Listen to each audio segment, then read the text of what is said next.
Online दवा बिक्री से लाखों केमिस्ट पर बेरोजगारी का संकट। देश भर में दवाओं का व्यवसाय बड़े पैमाने पर चलता है। पूरे भारत में करीब 10 से 12 लाख रिटेलर्स हैं। अकेले महाराष्ट्र में करीब 1 लाख रिटेलर्स के माध्यम से हर साल 10 से 12 हजार करोड़ का कारोबार होता है। लेकिन दवाओं के क्षेत्र में ऑनलाइन फार्मेसी की एंट्री होने से रिटेलर्स पर संकट छा गया है। ड्रग प्राइस कंट्रोल ऑर्डर 2013 के अनुसार सामान्य विक्रेताओं को ज्यादा से ज्यादा 16% मार्जिन मिलता है, लेकिन ऑनलाइन फार्मेसी वाले 20 से 25% छूट देते हैं, जिसमें सामान्य विक्रेताओं के ग्राहक ऑनलाइन की ओर खींचे जा रहे हैं। नवभारत समाचार नांदेड़ से नरेश तुप्तेवार की रिपोर्ट।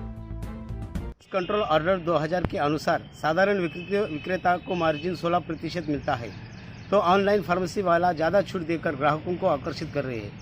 साधारण दवा विक्रेता और उससे जुड़े लाखों कर्मचारियों को रोजगार पर असर गिरने की 100% संभावना है। इनसे मुकाबला करना है all India air chemist druggist association और केंद्र सरकार के प्रतिनिधि मंथन करने की जरूरत है। क्या यह संभव हो पाएगा, आने वाला वक्त ही बताएगा। यह देखना दिलचस्प हुआ है। नव भारत समाचार के लिए नरेश तुप्तेवार की रिपोर्ट नांदेड़।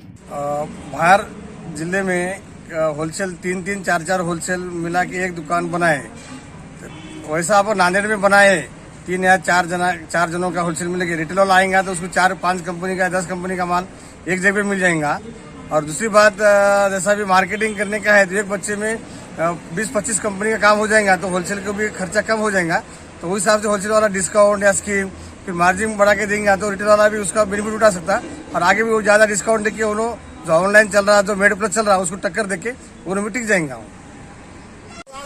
अभी जो समस्या केमिस्ट के सामने आई है, जो ऑनलाइन फार्मेसी चालू हो गई, जैसे मेड प्लस हो गया, इन्होंने जो मार्केट में डिस्ट्रीब्यूशन जो कर रहे हैं 25%, 20%, उसकी वजह से जो सामान्य केमिस्ट है उनमें बहुत सारी दिक्कत आ रही है।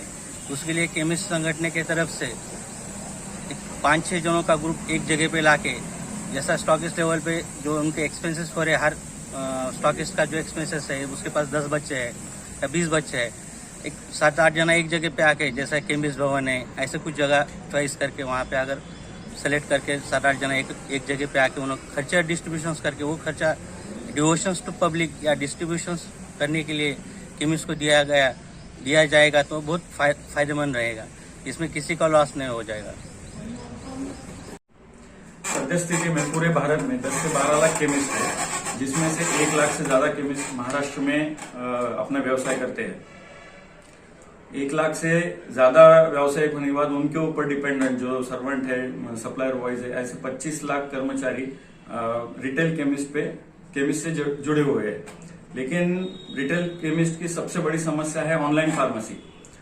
महाराष्ट्र का बिजनेस 10 से 12 हजार करोड़ रुपए के आसपास है और उसके ऊपर ये 25 लाख लोगों का पेट निर्भर करता है। लेकिन जब से ऑनलाइन फार्मेसी आई है, 20%, 25%, 30% डिस्काउंट ऑनलाइन फार्मेसी की तरफ से दिया जा रहा है, जबकि drug price control order 2000 act के तहत रिटेल फार्मेसी को 16% मार्जिन मिलता है।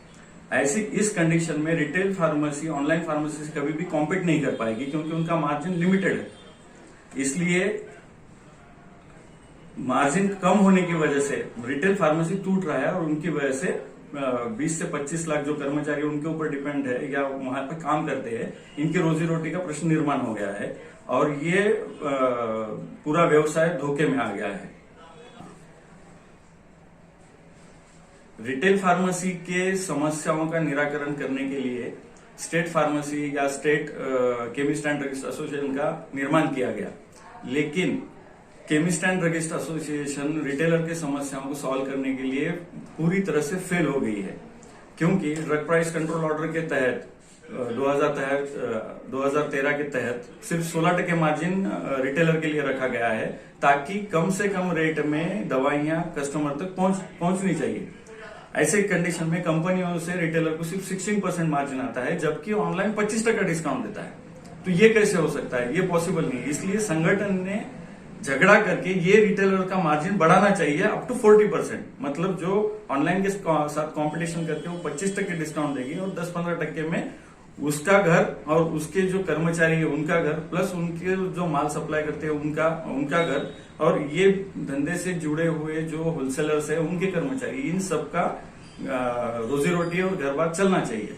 लेकिन संगठन इस पूरे मामले में कोई भी रोल निभा नहीं रही है, कोई भी एक्शन नहीं ले रही है। इसलिए पूरी तरह से संगठन इस स्टेप को या इस संगठन को आगे बढ़ाने के लिए या रिटेल व्यवसाय बचाने के लिए पूरी तरफ से फेल हो गई है। पूरे महाराष्ट्र में जो 1 लाख से ज्यादा केमिस्ट है और 10 से 12 हजार करोड़ रुपए का जो टर्नओवर है, ये पूरे मामले में ये पूरा माल C&F से कंपनीज को मिलता है और वही माल C&F से रिटेलर्स को मिलता है। लेकिन ऐसे हालात में रिटेलर को सिर्फ 16% मार्जिन और ऑनलाइन फार्मेसी वाले को 30%। भारत सरकार ने 1997 में गैट करार पे साइन किया। साइन करने के कारण हम इस जगत के व्यापार से पूरी तरह से जुड़ गए और एक गैट कंट्री बन गए।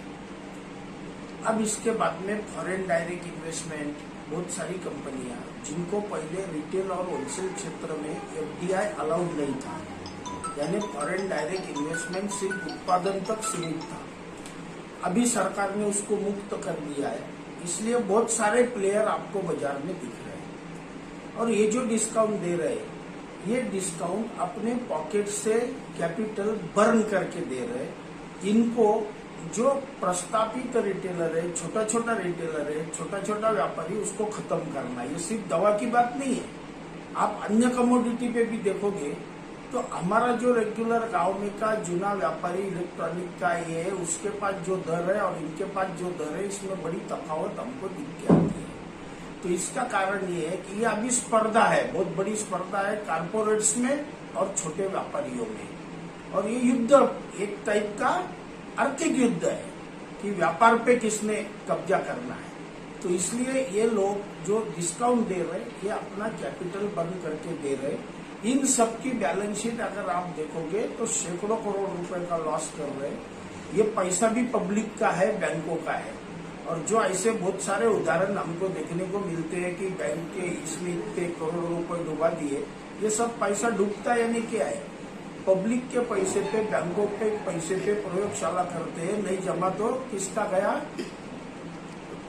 पब्लिक का गया, नहीं तो बैंकों का गया। तो इसलिए ये डिस्काउंट दे रहे हैं। देखो, स्पर्धा का युग है, ये सभी को फेस करना है। हम सबको उससे कैसे बाहर आना है ये बता रहे हैं, उसके उपाय बता रहे हैं। आज भारतीय व्यापारी किसी भी हो, दवा का हो और हो, उसको थोड़ा सा अपने वैचारिक पद्धति को सुधारना पड़ेगा। उसको हमारी स्पर्धा अभी हमारे लोकल आदमी से नहीं रही, पूरे देश में स्पर्धा, GST आ गया, ऑनलाइन आ गया। अब हमारी स्पर्धा ग्लोबल लोगों से और बहुत सारे बड़े प्लेयर इसमें आ गए।